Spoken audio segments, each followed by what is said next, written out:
करते कब कि ग्रहण करती है कौन समझ पाएगा। तो उन्होंने कहा एक पाठ तो उनका बड़ा। माता की तकलीफ कुछ ज्यादा बढ़ रही है, कौन सा रोज चाह नहीं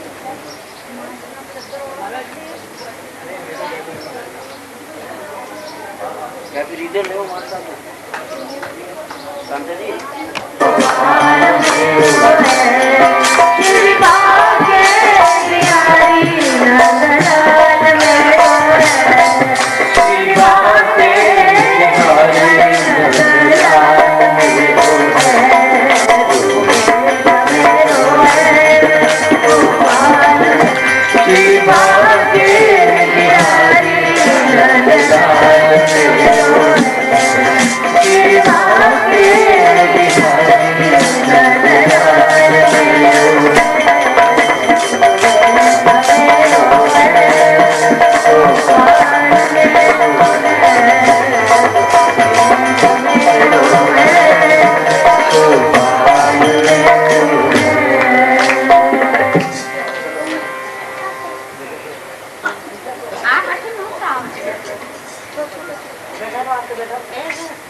जी महाराज की जय, संत महात्माओं की जय, श्री वृंदावन बिहारी लाल की जय, श्री कृष्ण कन्हैया लाल की जय, श्री भगवत भगवान की जय, श्री व्यासदेव जी महाराज की जय, श्री सुखदेव जी महाराज की जय।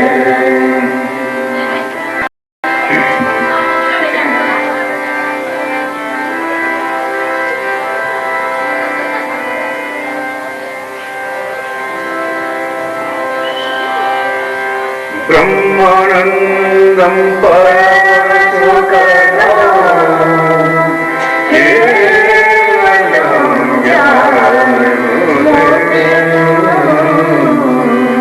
गंगातीतं गगनसदृशं सर्वमस्यादिलक्ष्यम् एकं नित्यं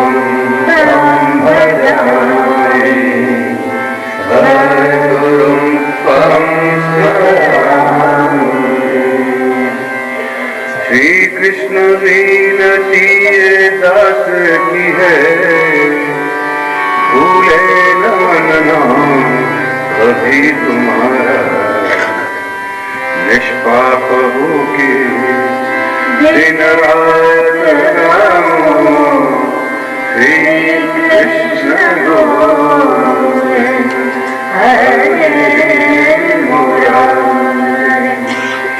देहांत समय तव दर्श ही हो, मुरली बजाते आते लुभाते, गाता यही नाम सर्वदास त्यागे, श्री कृष्ण गोविंद हरे मुरारे। श्री कृष्ण गोविंद हरे मुरारे, श्री कृष्ण गोविंद हरे मुरारे, श्री कृष्ण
Hare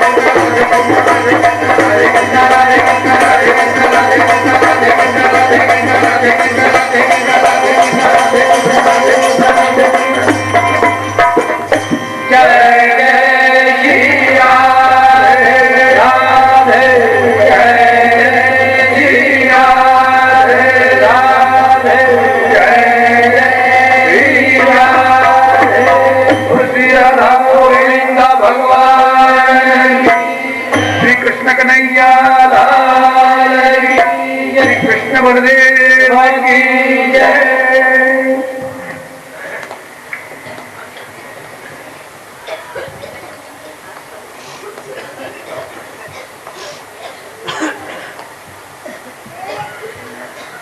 बात बिल्कुल सीधी सी है। भागवत शास्त्र की ज्यादा व्याख्या करके समझाने की आवश्यकता नहीं है। जो कुछ है इसमें सीधा सीधा सब कुछ लिख दिया गया। जैसा देखा गया, व्यासदेव जी महाराज ने जैसे देखा वैसा ही लिख दिया। और जैसा वो जो लिखा है वही हमारे जीवन से संबंध रखता है, सीधा सा संबंध है। कल के प्रसंग में पहले हम भगवान श्री राम के दरबार में उपस्थित थे। भगवान श्री राम ने हमको ये कहा, ये पढ़ाया कि दुनिया में जीते तो हुई, शरीर लेकर आए ही हो, और शरीर है तो सभी प्रकार के संबंध भी हैं भाई। तो सभी संबंध को हम ठीक ठीक से कैसे व्यवहार करके खड़े उतर जाए, ताकि जिससे संबंध है वो भी सुखी रहे, और वो सुखी रहेंगे तो हमारा उनका संबंध भी सही माने में संबंध होगा। और संबंध को ठीक ठीक कायम रखने के लिए कुछ लोक मर्यादाएं भी है। व्यवहार में लोक मर्यादा एक अपने आप में एक ऐसा विधान है कि अगर ठीक ठीक से मर्यादा का ही पालन करते हुए जिए तो मन की उच्छृंखलता और मन की उछल कूद को ज्यादा अवकाश, मौका नहीं मिलता। मन तो बहुत कुछ कहता है, वो तो ठीक है, मगर व्यवहार में मर्यादा क्या कहती है हमें, ये हमें सोचना पड़ेगा।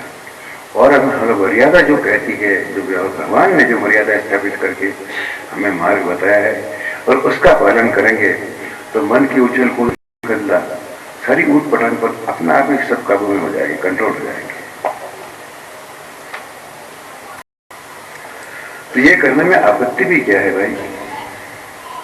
हम भी तो चाहते हैं अपने छोटों से या समाज के अनुसार मर्यादा।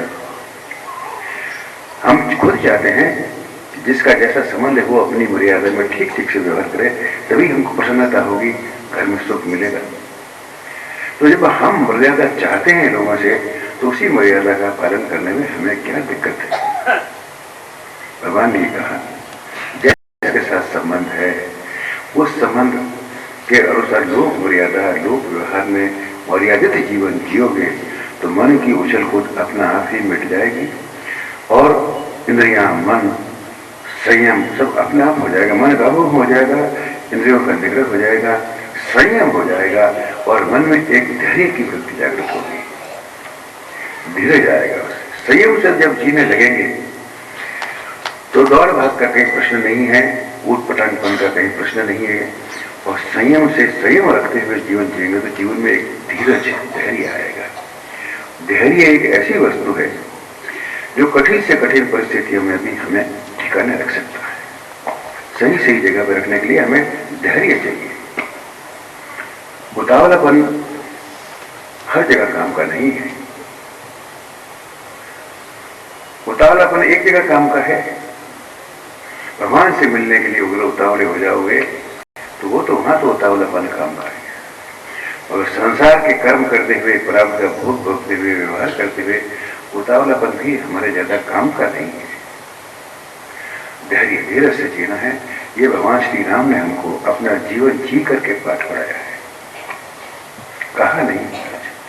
भगवान राम ने कभी किसी को कोई उपदेश नहीं दिया। राम का जीवन ही एक अपने आप में खुला उपदेश था कि जिसको देख करके हम सीख सकते हैं। तो शब्दों के द्वारा दिए गए उपदेश का ज्यादा प्रभाव नहीं होता है अगर शब्द किसी ऐसे हृदय से निकलते हैं जिस हृदय में उस शब्दों के अनुरूप अवस्था है, वैसा ही मन है वैसा, और उसी मन के आधार से वैसे ही उसी मन को लेकर जो शब्द प्रकट करते हैं उसका तो तभी असर होता है, प्रभाव होता है। पर पहले उसका मन वैसा तैयार होना चाहिए।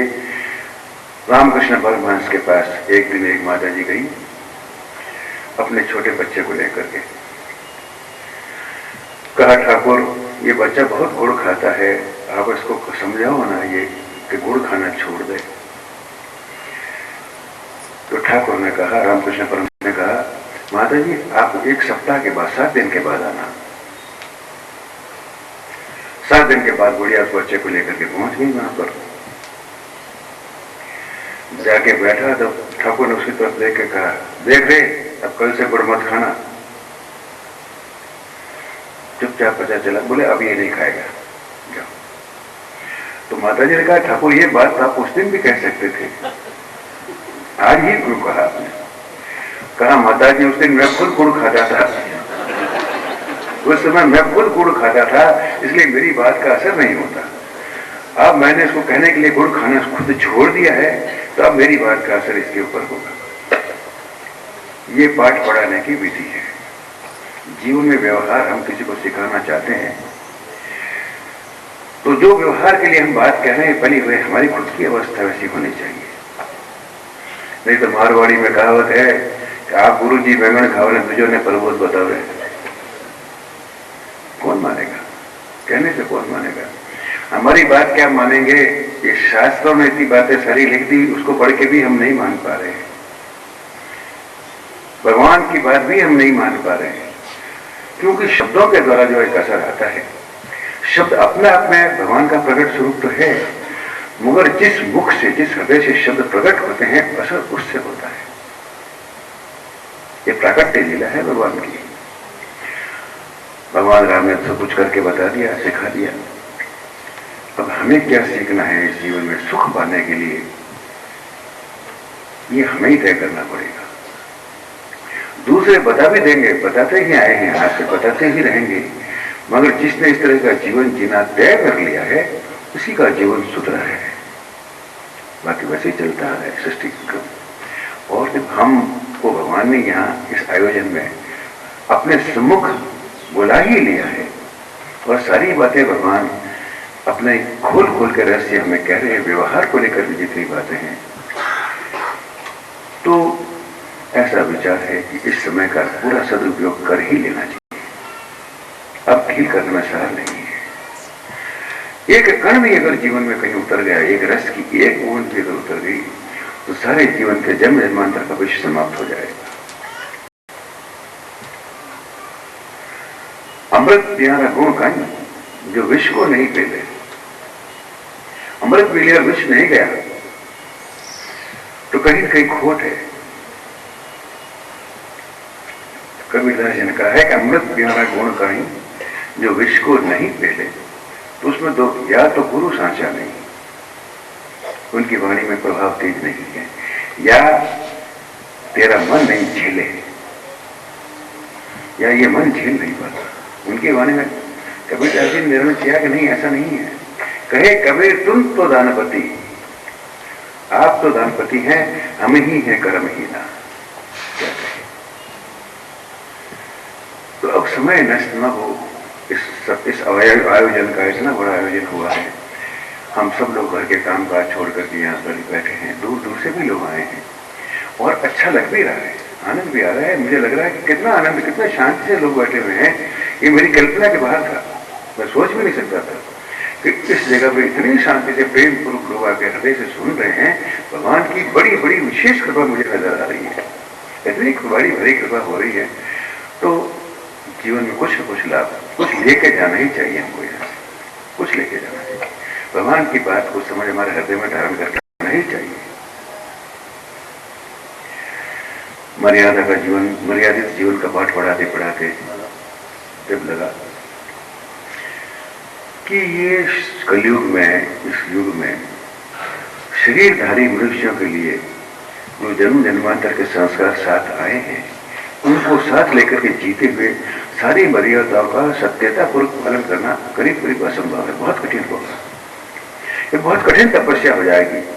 मर्यादित जीवन जीना अपने आप में इतनी कठोर तपस्या है, कुछ वैसे कुछ नहीं करना पड़ता, कहीं बाहर जाना नहीं पड़ता, घर छोड़ना नहीं पड़ता, कुछ त्यागना नहीं पड़ता, कुछ नहीं करना पड़ता, जो है उसी में जीना पड़ता है। और उसमें एक मर्यादा में, एक कायदे में जीना पड़ता है। वो कायदे में जीना जो है वो जन्म जन्मांतर के हमारे ऐसे कर्म और संस्कार है जो कायदे में जीना नहीं देते, जीने देना नहीं चाहते, जीना नहीं देते। हम चाहते हुए संस्कार के परवश होकर के आदमी जीवन जीता है, कर्म करता है, तो इतना परवश हो जाता है संस्कार के कि वो चाहते हुए भी उस मर्यादा को धारण करके जी नहीं सकता। बड़ा कठिन काम हो गया और पृथ्वी में बराबर भार पड़ता जा रहा है। इस पृथ्वी पर भी कर्मों के द्वारा हम जानते नहीं कौन सा कर्म करने से क्या होगा। जैसी हमारी समझ है, जाना है, ज्ञान में कर कर्म करते हैं, उस कर्म के सूक्ष्म प्रभाव हमारे चित्त पे आते हैं, संस्कार बनता है। कर्म करने का संस्कार बनता है, विचार करने से नहीं। एक रसगुल्ला है, सुन लिया, बहुत मीठा होता है, छेने का बनता है, बड़ा सुंदर होता है, बहुत मीठा है, मगर जब तक हमने सुना है तब तक उसका संस्कार तो नहीं बनेगा कि विचार होगा। विचार तो होगा बहुत मीठा होता है, मगर जैसे ही उसको चख लिया, चखते ही वो स्वाद अंदर अनुभव हुआ नहीं और उसका एक संस्कार बना नहीं। संस्कार बनते कैसे हैं? हमारे मन में प्रत्यय में संस्कार आते कहां से हैं? हमारे कर्म से। हम जो करते हैं उसका एक संस्कार बनता है।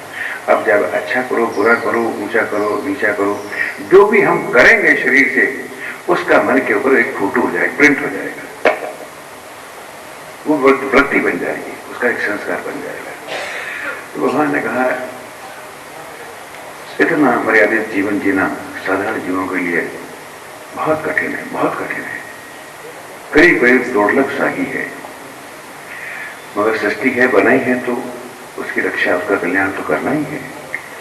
भगवान ने समझे एक युक्ति निकाली, बोले वो इनके ऊपर करने का ज्यादा भार डालो मत, ये कर नहीं पाएंगे, कर नहीं पाएंगे, हमें कुछ कर लेना चाहिए। भगवान तो बड़े दयालु हैं, उन्होंने अपने ऊपर ले लिया। जब सृष्टि की रचना ही उन्होंने की है तो हमारे लिए भी सब कुछ अब उन्हीं को करना पड़ रहा है।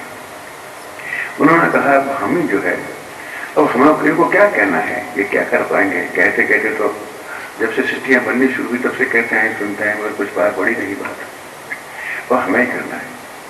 तो इस योजना के अंतर्गत जब गोरूपी पृथ्वी को लेकर के ब्रह्मा जी आदि गए, भगवान ने आश्वासन दिया कि आप चिंता मत करो, देवकी और वासुदेव के घर में देवकी के पुत्र रूप में मैं आ ही रहा हूं और मैं आऊंगा।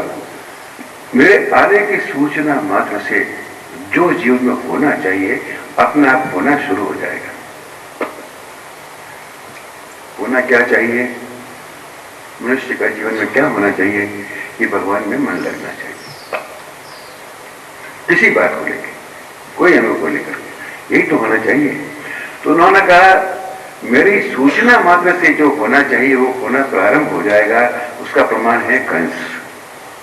सूचना ही हुई कि उसके तुमको मारने वाला 8वां संतान होगी देवकी की। सूचना मात्र से चित्त आकर्षित हो गया, एकदम उसमें लग गया। भगवान में चित्त लगाना है तो मनुष्य जीवन का एकमात्र प्रयोजन है, और है क्या? चित्त तो लगेगा भगवान में। जब भगवान में चित्त लग गया, अभी देखा भी नहीं वो कौन सा पुत्र है, जानकारी भी नहीं है, मगर सुना कि 8वीं संतान तुम्हारा काल होगा।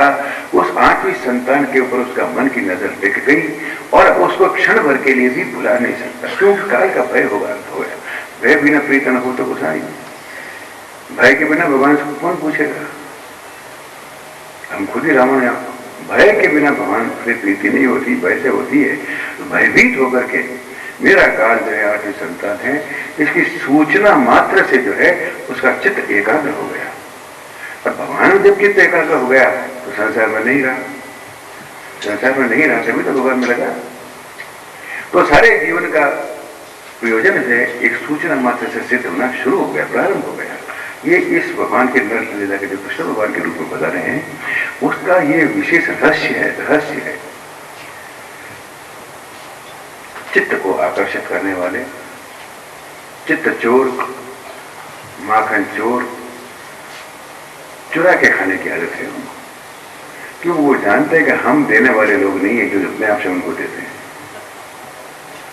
हमारी गति भी वो जानते हैं कि ऐसे हम बड़े आदमी नहीं है कि भगवान सामने हाथ उठा करके सब समर्पित कर दे। उनको छिपा के रखते हैं, अपना मैं मेरेपन के भाव के कारण अपना मान के कुछ छिपा के रखते हैं, भगवान से अलग होकर रखते हैं। भगवान ने कहा ये तो इनकी जीव दशा है, यही हो गया, अनंत काल से यही होता आ रहा है। अब ये कितने छिपा के रखे, मैं तो अंतर्यामी रूप में स्वयं ही इनके अंदर बैठा हुआ हूं, मुझसे क्या छिपाएगी कौन सी चीज इन्होंने कहां छिपाई है। मैं जोड़ दूंगा, चुरा दूंगा। जो मेरे सामने आया, जो मेरी दृष्टि में आ गया, मैं खुद ही उसे छीन के ले लूंगा। देखो सुदामा के परिप्रेक्ष्य में समझा जाना चाहिए।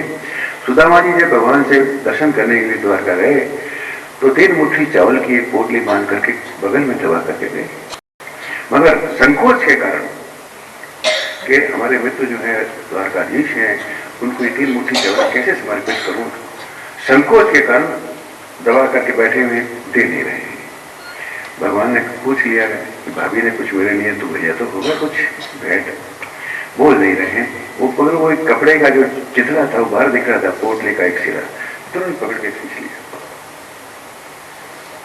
कि छिपा के कहाँ रख रहे हो, मेरी भाभी ने भेजा है मेरे लिए, तुम छिपा के क्यों रख रहे, खींच करके उसको स्वीकार कर लिया।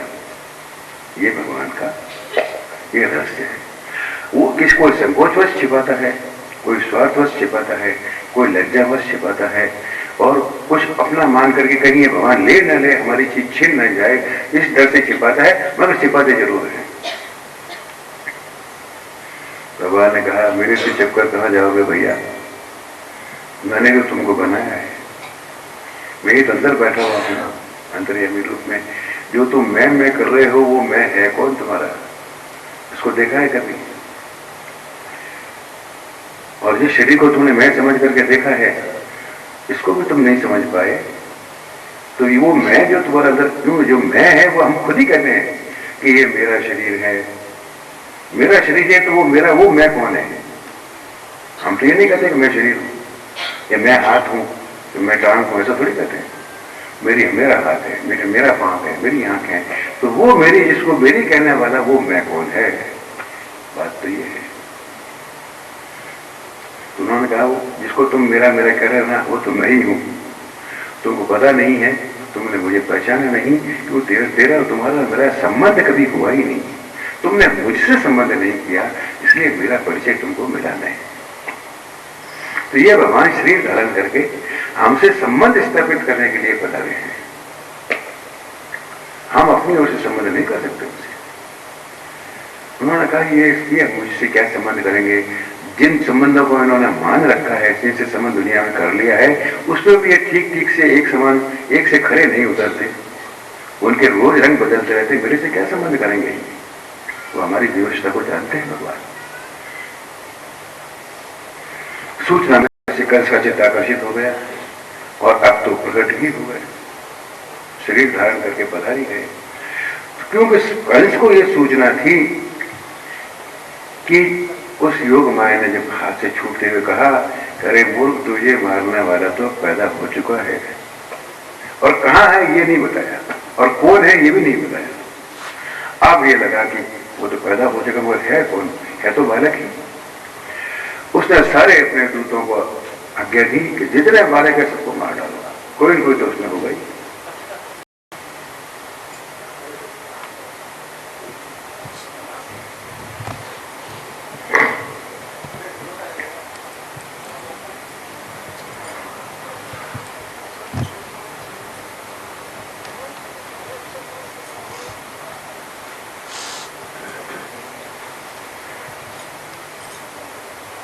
मैं ही कह दूंगा सबको प्रार्थना है, थोड़ा आगे कैसे करके प्रहार जाओ ताकि पीछे वालों के लिए जगह हो जाए।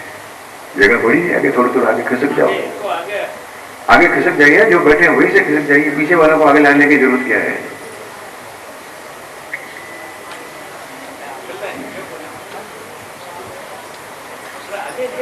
पीछे वाले को उठा के आगे लाने में थोड़ा कष्ट होगा, हम ही खिसक जाएंगे, अपने आप को जगह हो जाएगी।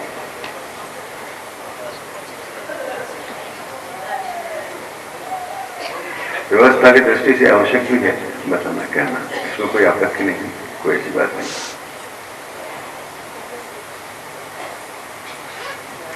अब कंस ने अपने सारे दूतों को आदेश दिया कि जितने हैं सबको मार डालो।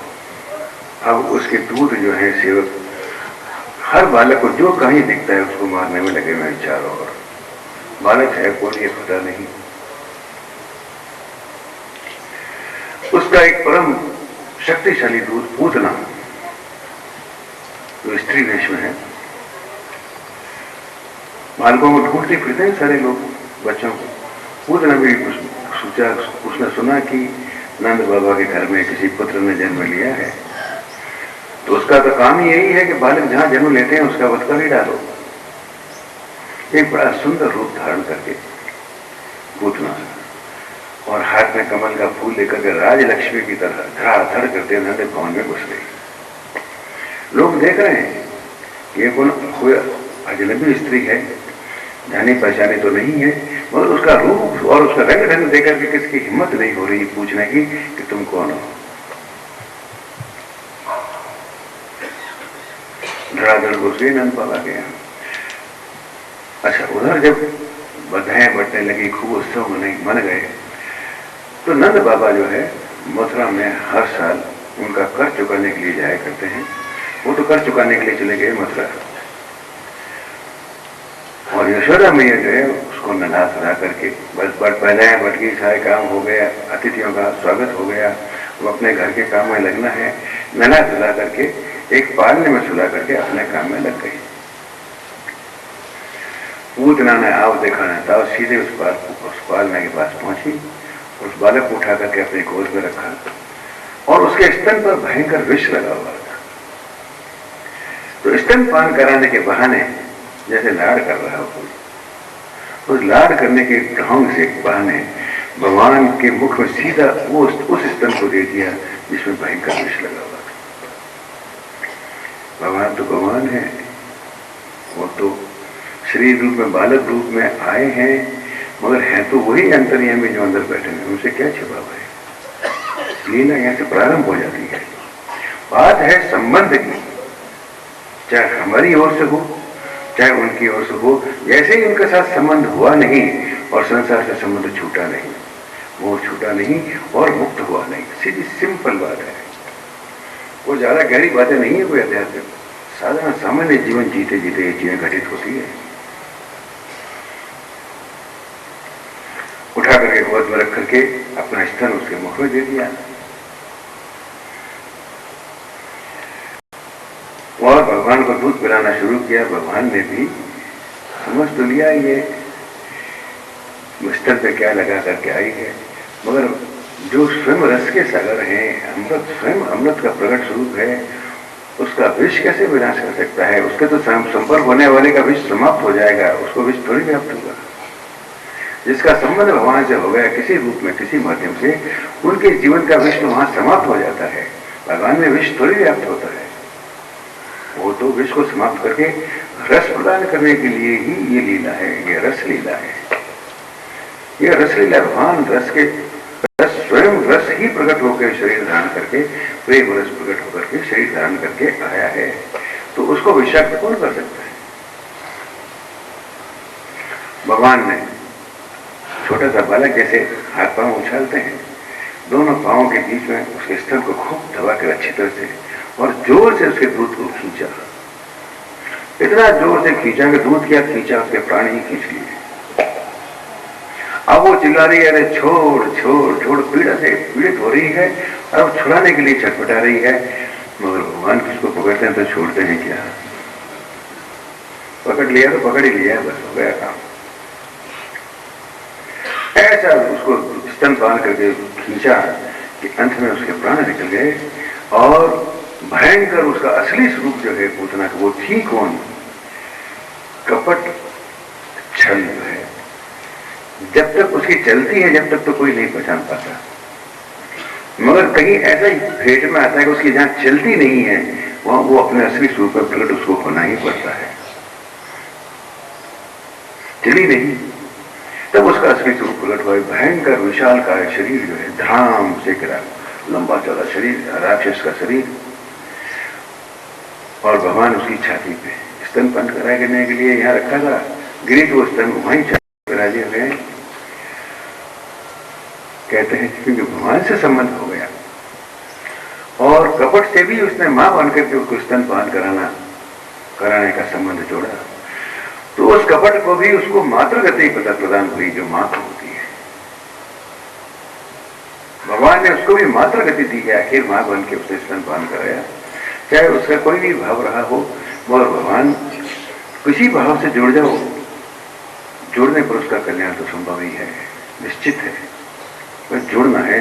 मगर भगवान राम ने तो जुड़ने की सारी विधि बता दी, हम जुड़ नहीं पाए।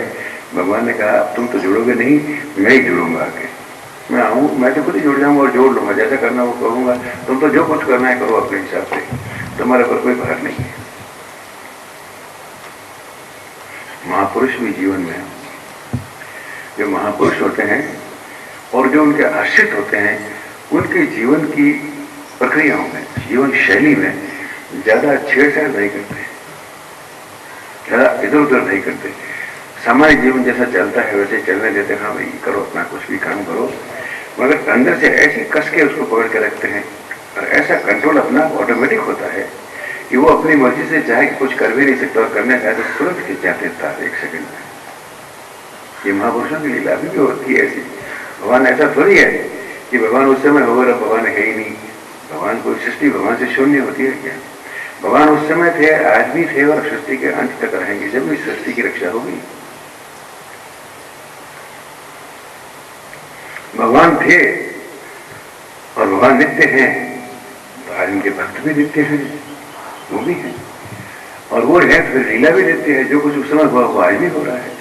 उस समय ही कुछ ही स्थल पे कुछ ही लोगों को इसका सामने हुआ, कुछ ही लोगों को इसका मालूम पड़ा, आज भी कुछ ही लोगों को इसका अनुभव होता है। इस सबके लिए, सामान्य जगत के लिए ये लीला नहीं है। लीला में प्रवेश किसी कुछ ही लोगों को मिलता है, बहुत कम, जो भगवान की लीला संगी बन करके रहते हैं। महापुरुष ज्यादा छेड़छाड़ इसलिए नहीं करते, साधन भजन में वो जानते क्या करते हैं, जो भी एक बता दिया भाई करते रहो, अपना काम देने में जीवन में जैसा करते हैं ठीक ठाक से करना, और जीवन को जीते जीते जीवन शैली में किस तरह से ठीक उसको रख लेना, उसका मार्गदर्शन कर देते हैं। बाकी उसके नकेल अपने हाथ में रखते हैं। भक्तों की नकेल भगवान के हाथ में रहती है। आज भी महापुरुष उनके नकेल अपने हाथ में रखेंगे, कहीं इधर उधर हो नहीं सकता। हाथी भी जो इतना बड़ा भारी विशाल काय शरीर जिसका होता है, महावत उसको अंकुश लगा कर रखता है तो भी काबू हो जाता है। ऊंट के भी नकेल लगा के रखते हैं तो ऊंट भी, नकेल एक ऐसी चीज है जिसमें अपनी मर्जी से कोई कुछ नहीं कर सकता। भगवान भी भक्तों को नकेल डाल कर रखते हैं। नकेल डाल के इसलिए नहीं कि उनको कष्ट हो जाए, नकेल इसलिए डालते हैं कि इधर उधर कहीं रोते फिर के कहीं भटक के फाटक में नहीं चले जाए। लोग फाटक में डाल देंगे उसको, जिसके नकेल डाली है उसके चारा पानी की सारी व्यवस्था की जिम्मेदारी खुद लेते हैं, जब तो नकेल डालते हैं। जो सारे जीवन की व्यवस्था जो भगवान करते हैं तभी तो नकेल डालते हैं भक्तों में। नकेल डाल के कोई हमको गुलाम थोड़ी बनाते हैं। हमने दूसरों की गुलामी स्वीकार करके जगत के गुलाम हो गया, उस गुलामी से छुड़ा करके स्वतंत्र बनाने के लिए अपना गुलाम बनाते हैं, और उनका भगवान का जो गुलाम है वही स्वतंत्र है, बाकी सब गुलाम है। पूतना देखा, धाम से जब आवाज हुई तो यशोदा मैंने देखा ये आवाज कहां से, जाके देखा कि बड़ा भयंकर विशाल का है शरीर जो है वो पड़ा हुआ है, और भगवान उसकी छाती पर बैठे हुए हैं। लगा अरे हाय हाय ये क्या हो गया, ये कहां से हो गया है। शंका होने लगी कि मेरे छोटे से बालक को ऐसा राक्षस को शुरू आकर कैसे उठा के ले गया, कोई न कोई इसके पीछे पड़ा हुआ है, कुछ दोषे, कोई न कोई जादू टोने वाला कर दिया इसके किसी ने, अब हमारे बच्चे को कोई छोड़ेगा नहीं, ऐसी आशंकाएं होने लगी। कहते हैं भगवान ने क्योंकि उसका स्तनपान कर लिया था तो उसको भी मात्र गति प्रदान की, जैसे को गति होती है उसकी गति में और यशोदा की गति में कोई अंतर नहीं था, अनुभूति में अंतर था। जीते जीते जो अनुभव हुआ, अनुभूति में तो अंतर था ही, क्योंकि भाव के कारण, भाव के आधार से अनुभूति होती है, मगर अंतिम गति में कोई अंतर नहीं था।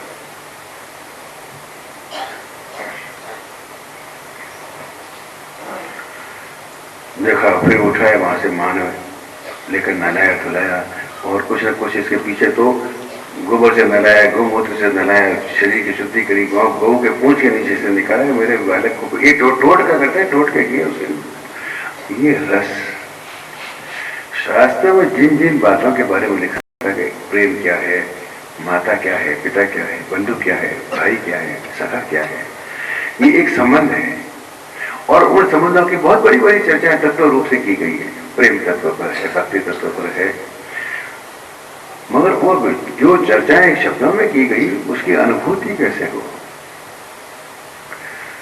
सारे भोजन स्वादिष्ट पदार्थों की एक पूरी किताब ला करके हमको दे दे कि सारी जितनी मिठाइयां यहाँ जितनी बन रही है सबकी पूरी किताब छाप का वो दे दे तो पेट भरेगा क्या?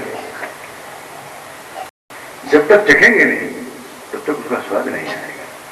किताबों की सूचना से स्वाद पेट नहीं भरता। बातों ना बैठो तो पेट नहीं भरी है जिमा होना पड़े। बातों ना बैठो शाम रात लो बनाओला ना जाओ बनाओला ना ये बनाओला मैं थाली पुरुष में लावे नहीं तो पेट कहाँ भरी जाए। तो ब्यातों में बैठो तो जो है पेट नहीं भरी जाए। और जिन टाइम भोजन तैयार है थाली पुरुष में लाना था तो मुझे बात करने की जरूरत भी कोई सीधा रहो हम जीव होना आनंद लो। भगवान ने आज तक बता दिया ये बातों तुम्हारे बारे में बहुत कुछ छुप चुकी है।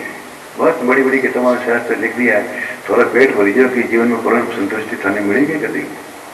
फिर भी मौन खाली कोरा कोरा रह गया। बातों पहले तो बहुत करा दिया संत महात्मा शास्त्र भेजा मैं फिर भी भूखा रह गया। जीवन में तृप्ति नहीं हुई। भगवान कह मैं थे मारा टावर ने मैं थाना भूखा की कर रखू। माँ बाप आपके टावर ने भूखा रखना सहन कर सकेगी।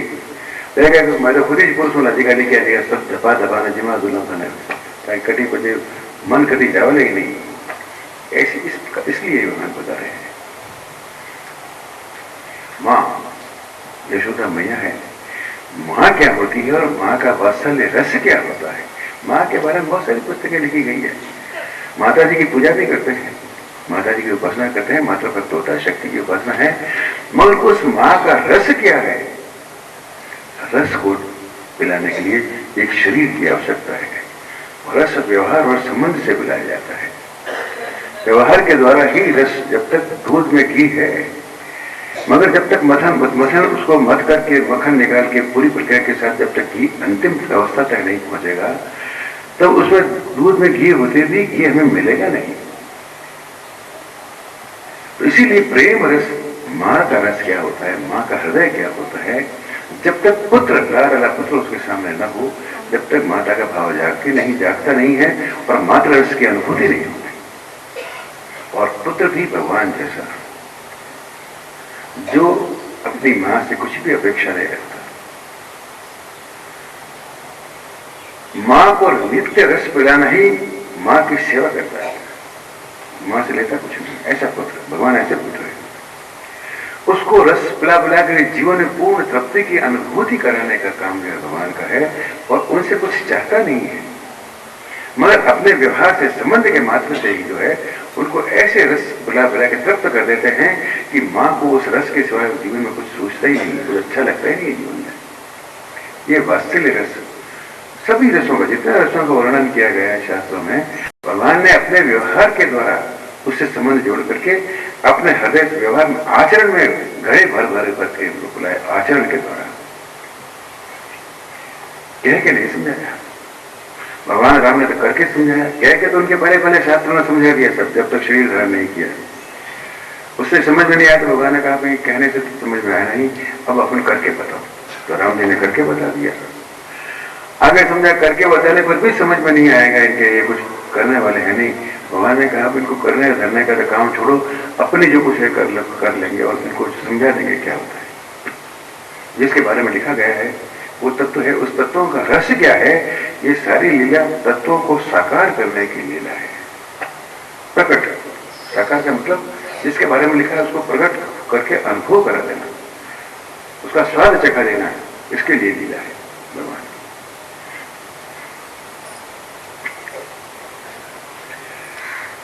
माता यशोदा फिर नला धुला करके उसको पालने में सुला देती है फिर अपने घर के काम काज में लगती है।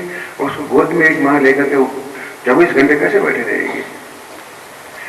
तो उसको नाना धुला के चलो उपचार के लिए भगवान से प्रार्थना करी है महाराज ये देवता है फलाना देवता फला देवता मेरे इस बालक की रक्षा करा देखो फिर कुछ ऐसा ना हो जाए। वो माँ का बार बार इस आसन करते हृदय उमट रहा है भय के कारण आशंका के कारण और हृदय तो उसी के साथ जुड़ा हुआ है। हर घटना जो उसके साथ घटी है उस घटना ने मां के हृदय को खींचकर अपने में लगा दिया। चाहे घटना किसी कैसी भी हो।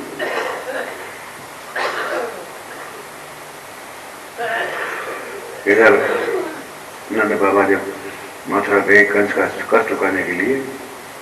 वासुदेव जी से भेंट हुई, कुशल मंगल पूछा गया।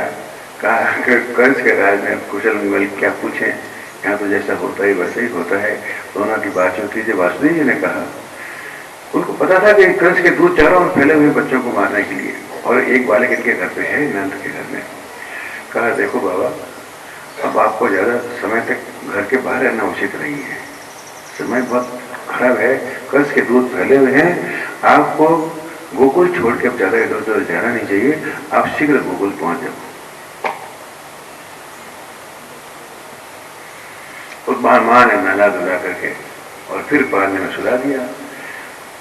पालने में सुला एक छकड़ा था, छकड़े के ऊपर दही के मटके रखे हुए थे, उस छकड़े के नीचे सुलाया ताकि धूप अपने यहाँ पे देखते हैं कोई गाड़ी रहे तो गाड़ी के नीचे टापड़े पालने में घालना हो सुला दे वहां वर्दा गाड़ी। ये खास रहस्य की बात है कि वो भगवान होते हुए भगवान बन के हमारे सामने नहीं आए, इसलिए हमारा संबंध उनसे हो सका। अगर वो भगवान प्रकट होकर के आते तो हमारा उनका कोई तालमेल ही नहीं बैठता, हम उनके सामने देख भी नहीं सकते थे। इसलिए बिल्कुल सामान्य परिवार में, सामान्य परिवेश में और बिल्कुल सामान्य ग्वाले के रूप में हमारे साथ आए, ताकि हमारे उनसे कोई दूरी जो बन जाए वो किसी तरह से हो ना, हम बहुत सहज से आराम से उनके साथ संबंध स्थापित कर सकें। इसलिए महापुरुष भी जो होते हैं वो अगर महात्मा बन जाए, बन के बैठ जाए, तो हम क्या बैठ पाएंगे उनके पास। स्वामी जी बंगाली बाबा जो हैं, वो जब भी घर में पधारते हैं तो यूं हाथ जोड़ करके आते हैं, मैं अंदर आ सकता हूँ। हमको बड़ा बुरा लगता है, मैंने कहा स्वामी जी आपका घर है, आप इस तरह से पधारते हो इतना विनम्र होके। मैंने कहा स्वामी जी बार बार आप इस तरह से करके आते हो, मुझे अच्छा नहीं लगता। तब कहा देखो, अगर मैं इस तरह से हाथ जोड़ के नहीं आऊंगा और महात्मा बन के आ जाऊंगा तो आपका इतना बड़ा हुआ है कि आप हमको घर में भी नहीं आने देंगे। इतना विनम्र होता हूं, आपको लगता है ये मेरे से भी छोटे हैं, तभी आप मुझे जगह देते हैं। मैं वो हम आपको जानते नहीं है कि आप कौन हो। अगर मैं महात्मा बन के आया और महात्मा का अहंकार प्रकट कर दिया तो आपका हमारे साथ संबंध ही नहीं होगा। आप हमारे से बात कर रहे हैं, या तो घबराओगे या कतराओगे, बात होगी नहीं। बोले भाई हमको अपनी जान बचाना है, इसलिए आते हैं आपके साथ ऐसे झुक करके, इसलिए अब घर में आपको बैठने के लिए जगह देते हैं, कम से कम एक चाय का कप तो मिलेगा।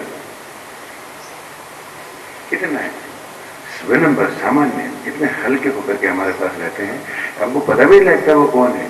और तब हम भी उनके साथ यही हुआ, सखा मान लिया। क्या क्या व्यवहार उनके साथ नहीं किया। वो तो बाद में जब शरीर छोड़ के चले गए, जब खोल खुली, जब रोया माते हाथे को मुंह का छू के, जिसके बल कुत्ते पर मिले रण क्षेत्र कुरुक्षेत्र जीत लिया। और जब गोपियों कामों ने लूट लिया उसको, तब समझ में आई कि मैं तो वही हूँ, पर उस समय सारा युद्ध जो है किसके बल बुद्धि को जीता, और आज मैं ही हूँ, फिर मेरी ये दशा कैसी हुई है, जब भेद समझ में आया। एक छकड़े के नीचे सुला करके मां अपने काम में लग गई। अब थोड़ी देर आई नहीं, संभाला नहीं, तो भूख के मारे जैसे बालक जो है रोता है।